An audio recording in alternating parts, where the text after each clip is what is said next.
Um assunto muito longo, um assunto muito amplo. Muitas coisas poderiam ser ditas sobre a coisa. Mas eu queria começar também chocando um pouco. E meu ponto é simples. Casamento gay não existe. Absolutamente não existe. E não importa o que o governo tente fazer para dizer que existe. Ele não tem autonomia para gerenciar, para decidir o que casamento é ou não é.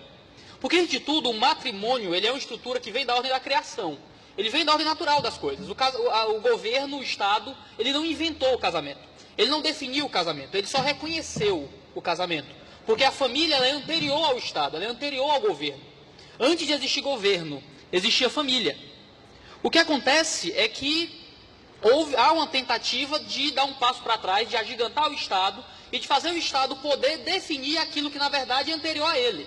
O Estado existe porque existe família, e não existe família porque existe Estado.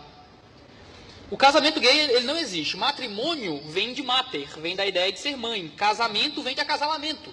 Traz a ideia de união reprodutiva, esse aspecto conjugal do casamento. O casamento, ele é significante, ele tem como significado a ideia de reprodução. Então, o centro do casamento é a potencialidade reprodutiva. Você pode contra-argumentar, como os homossexuais muitas vezes tentam, dizer que, mas e as mulheres estéreis e tudo mais, casais que não querem ter filhos?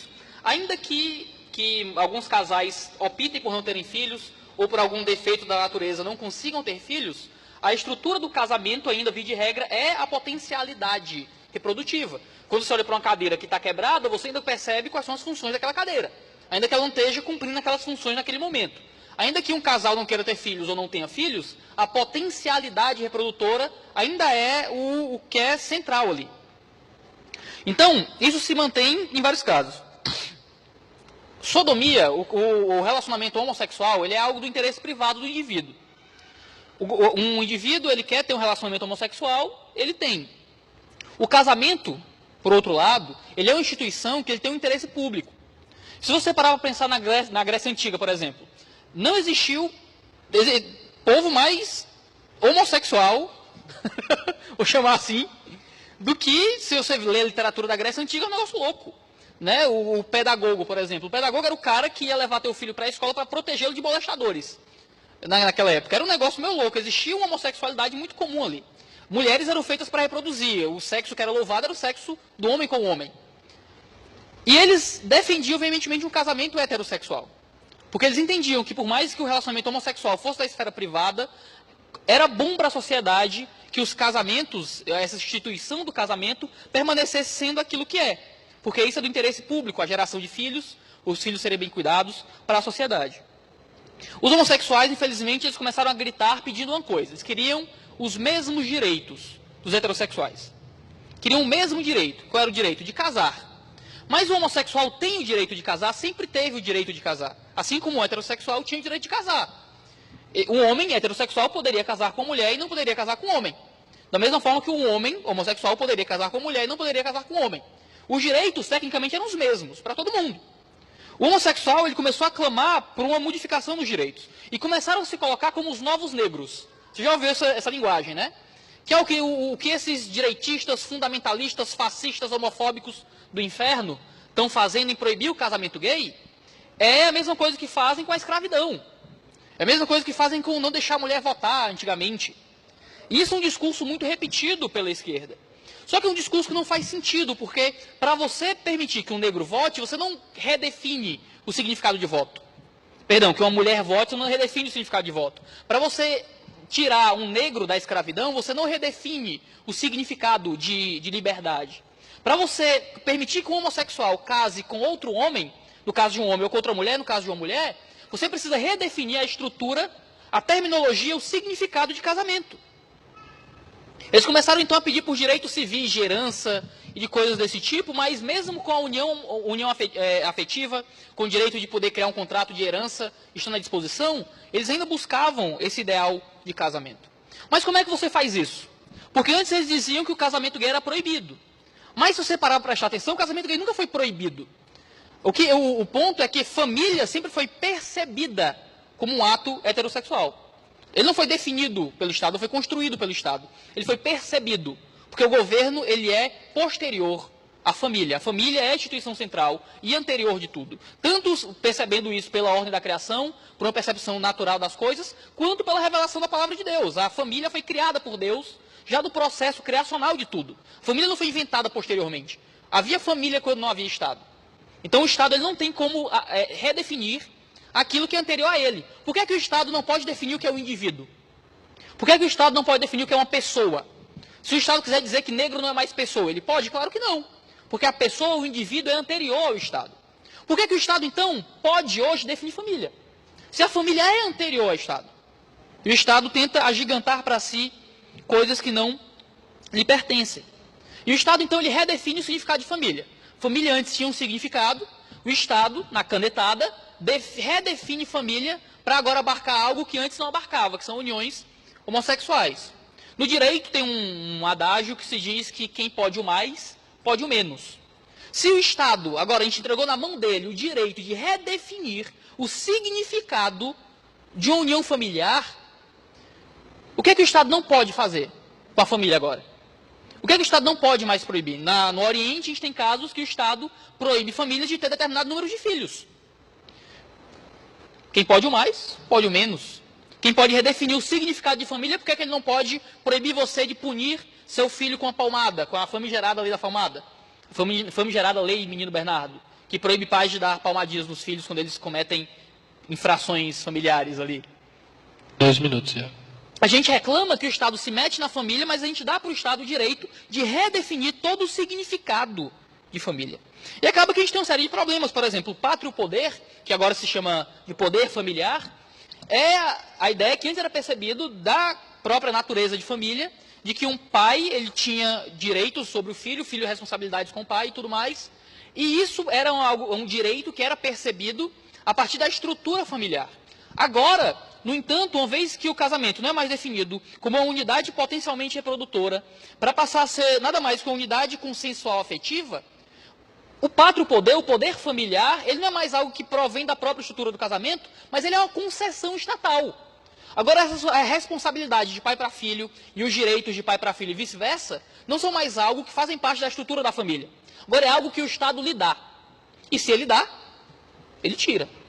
Quem paga o flautista escolhe a música, não é? Então, acaba que a gente está agigantando o Estado. O casamento gay é um processo de agigantamento do poder civil. E acaba que isso gera uma diluição do casamento. O casamento, ele é heterossexual por causa de 3 pilares que o compõem. O casamento ele é baseado em espécie humana, aqui no caso, porque dentro da espécie humana tem 2 gêneros, homem e mulher, então a gente tem número, então espécie, gênero e número. O casamento é heterossexual por isso, e é monogâmico por isso também, é um homem com uma mulher. Se você quebra a barreira do gênero, e o casamento, que antes era heterossexual, passa a poder ser homossexual, o que é que mantém a barreira do número? Nada. Mera imposição estatal também. E agora, como o nosso querido... essa é a pergunta que tem que ser feita também. Se a barreira do número cai, que ele é completamente dependente da barreira do gênero, poliamor, como é dito, é algo que as pessoas já estão pedindo. Nos Estados Unidos, bastou aprovarem um casamento homossexual, que já começaram passeatas, já começou notícia, já começou gente batalhando pelo casamento de 3, 4, 5 pessoas. E se cai a barreira do gênero e cai a barreira do número, que são consequências lógicas da barreira da espécie, por que a barreira da espécie continua? Então a gente tem na Alemanha, por exemplo, marchas pró-zoofilia. Na Alemanha a gente tem o Zeta. Eu não trouxe o nome alemão, porque o bom de alemão é o Felipe, não sou eu. É os zoófilos engajados por tolerância e esclarecimento. É um grupo na Alemanha pedindo casamento zoófilo, com os mesmos argumentos que eram usados pelo pessoal que pedia casamento igualitário.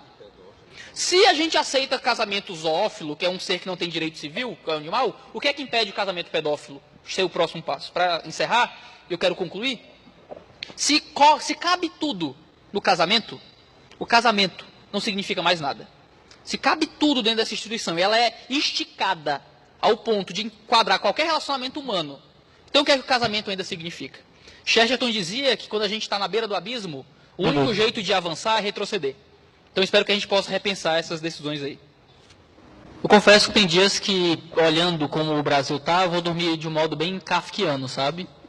Existe um registro de uma conversa com Franz Kafka, em que um amigo perguntou para ele: você acha que existe esperança, Kafka? E Kafka, um grande pessimista, respondeu: esperanças há muitas, mas não para nós. Às vezes tem dias que eu vou dormir pensando que, cara, será que essa batalha cultural, essa luta, falarmos sobre o assunto? Será que isso vai dar algum resultado algum dia?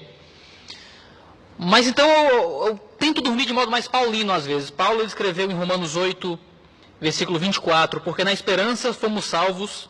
Ora, esperança que se vê não é esperança, pois o que alguém vê, como espera, mas se esperamos o que não vemos, com paciência o aguardamos. E claro que eu estou tirando o texto de Paulo do contexto, ele está falando da esperança futura, de céus, mas eu acho que a gente pode ter esperança.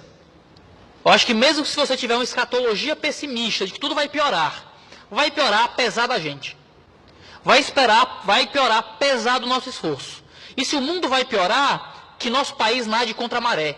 Se o mundo vai piorar, que nós sejamos aqueles poucos que vão andar contra o caminho do ódio, contra o caminho da destruição das esferas, contra o caminho de um Estado gigantesco, contra o caminho daqueles que destroem instituições milenares que são basilares para a construção da sociedade civil. E ainda que não haja esperança para nós, a gente batalha uma batalha que não é só nossa. A gente batalha uma batalha pelos nossos filhos, pelos nossos netos. A gente batalha uma luta pelo mundo que há de continuar, mesmo depois que nós formos. Quantas revoluções, quantas mudanças de mentalidade, quantos países não foram transformados por causa de poucos que eram tidos como loucos por um tempo, mas se transformaram todo o paradigma intelectual da sua sociedade. Minha oração é que a igreja possa ser esse tipo de maluco que crê contra a esperança. Que às vezes dorme triste, achando que não vai dar em nada, tudo só vai piorar e a gente só vai ser preso. A gente falou coisas aqui que eu olhei pro Felipe, cutuquei, cara, eu tenho certeza que a gente vai ser preso em sair daqui. Mas que a gente possa crer contra a esperança. Eu não sei para onde o Brasil vai, não sou vidente, minha pedra não é ametista, minha cor não é amarelo, eu não sou bom de prever o futuro. A gente pode ter algumas impressões, a gente pode ter alguns chutes, mas o que eu posso prever, o que eu posso controlar, digamos assim, é o modo como eu vou reagir. E o que você pode controlar é o modo como você vai reagir, por mais que a esquerda tente convencê-lo de que nem isso você tem controle, de que na verdade todas as circunstâncias moldam seus atos. Mas a gente pode controlar como a gente vai agir. Eu espero que a gente haja com fé. Podem levar a nossa liberdade, podem destruir as nossas instituições, mas nunca vão calar a nossa voz. Que a gente continue tocando a trombeta em Sião.